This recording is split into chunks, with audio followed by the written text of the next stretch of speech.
The reason for knowing your music, of course, or one of the big reasons, is rule number 2. And rule number 2 is transitions are everything.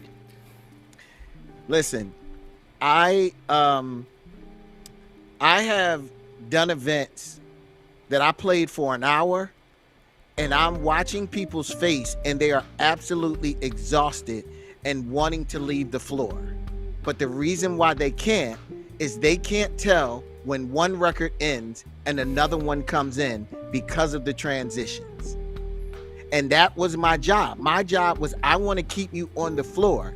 I want to make this an experience that, you know, you're waiting, because there's a lot of times that people are waiting for a song that they don't like, or a break, or a wrong transition that knocks their body clock off, that makes them go to the bar, that makes them go to the bathroom. And what I try to do is I try to make it to a point that it is seamless, that you don't know when to break it off and go to the bar. And that's really a sign of how important transitions are. You know, a DJ's job is to seamlessly go from one song to another. Or let me just say, one of the DJ's jobs is to seamlessly go from one song to another. And when you can do that, that was the first thing that I learned as a DJ.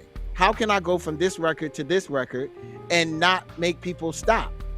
You know, a radio station plays the record to the end, and then they start the new one, which gives people a chance to start dancing, stop dancing, and if they like the next record, they might start dancing again. But if you take their attention away from it, they're going to go somewhere else.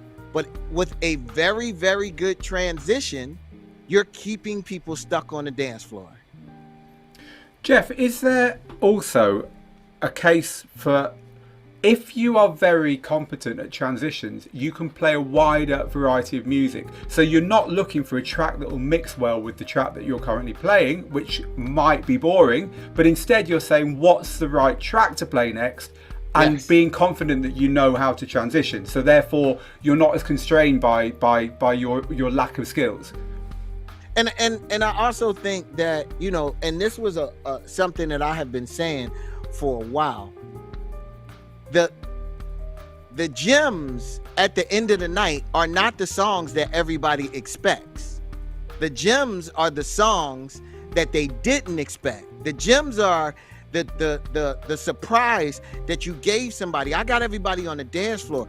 One of the earliest transitions that I started doing 15, 20 years ago was when I play Eye of the Tiger and then go into Mama Says Knock You Out.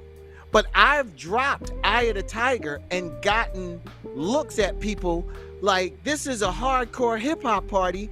What are you playing Eye of the Tiger? And then next thing you know, Mama Says Knock You Out comes in and everybody's like, oh my God, that was amazing. And that's what they talked about when they left. When they're walking out the party and slapping high five, saying this was a great night, they're not saying it was a great night because of the Drake record that you played, and no disrespect to Drake.